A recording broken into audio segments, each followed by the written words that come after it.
All right. Real Christians are baptized in the nude. We're going to be reading from the Antiquities of the Christian Church by Joseph Bingen, Volume 1. It is in 2 volumes, as you can see. Now, my volumes are rather old. They were published in 1875, but you can get them in a reprint, 2 volumes, for the low price of $138, which is pretty good. I got mine for a lot more expensive than that. So we're going to be reading from Book 11, which is about baptism, the rites of baptism, chapter 11. Now, these books are all about, the antiquities of the Christian church, how they practiced, how they worshipped, why they did what they did. It's very interesting. It's a very interesting take on Christian history. It's not people, places, and dates and events, but it is on how the primitive, ancient, early church worshipped. And we're going to be looking at this section on baptism. We're going to be reading just a few paragraphs here. So, chapter 11. Of the different ways of baptism by immersion, triune immersion, and aspersion in the case of clinic baptism. Here we go. Having thus far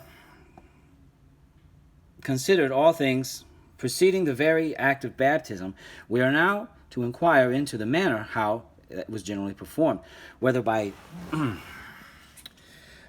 dipping and total immersion, or by aspersion and sprinkling, which is now the more general practice of the church. There is no question but that either of these ways does fully answer the primary end of baptism, which is to purify the soul and the body by washing away sin.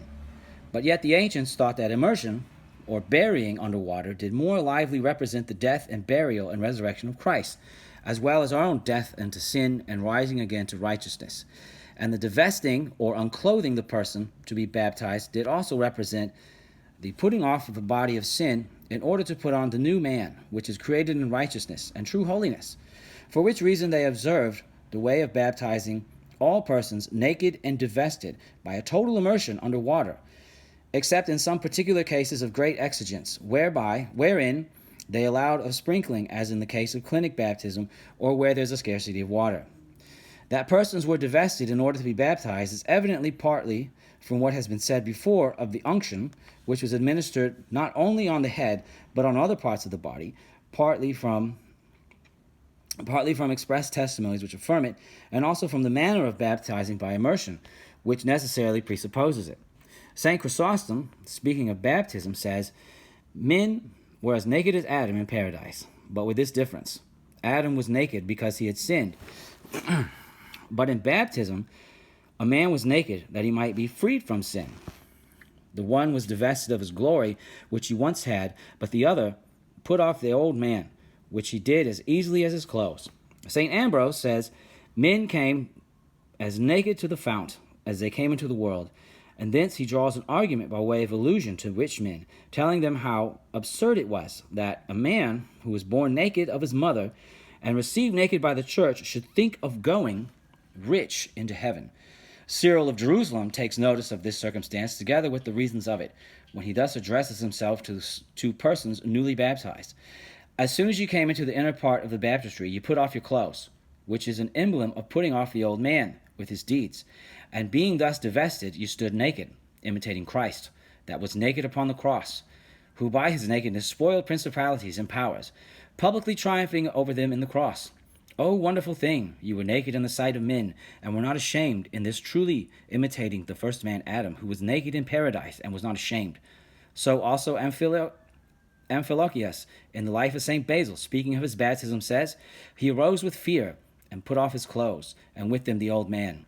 And Zeno Veranosis, reminding persons of their baptism, bids them rejoice, for they went down naked into the font, but rose again clothed in a white and heavenly garment, which, if they did not defile, they might obtain the kingdom of heaven."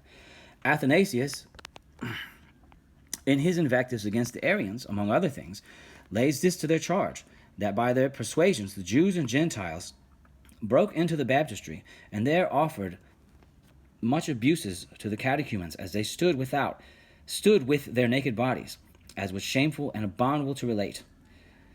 And a like complaint is brought against Peter, the bishop of Apollonia, in the council of Constantinople, under Menace, that he cast out the neophytes, or persons newly baptized, out of the baptistry when they were without their clothes and shoes, all which are manifest proofs that persons were baptized naked, either in imitation of Adam in paradise, or our Savior upon the cross, or to signify their putting off the body of sin and the old man with his deeds.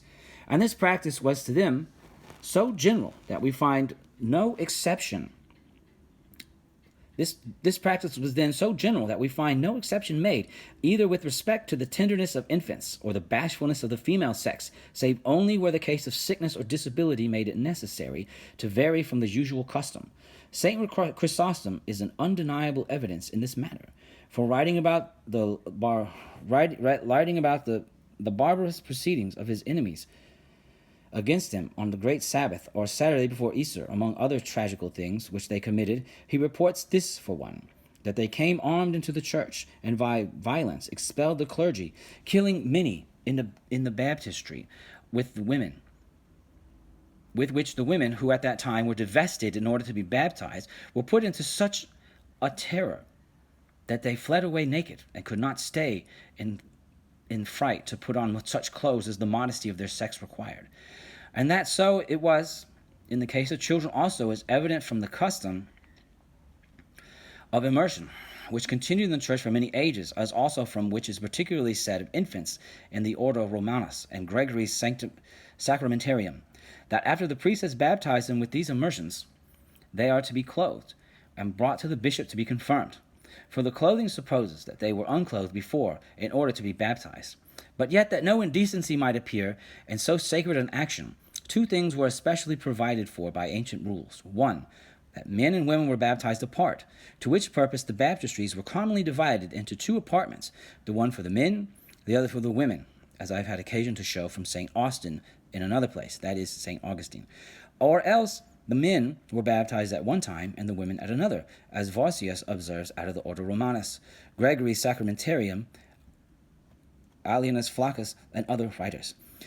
There were anciently an order of deaconesses in the church, and one main part of their business was to assist at the baptism of women, where for decency's sake they were employed to divest them, and so to order the matter that the whole ceremony, both of motion, of unction and baptizing, might be performed in such a manner as became the reverence that was due to so sacred an action, of all which I have sufficient proofs in a former book, which I need not here repeat.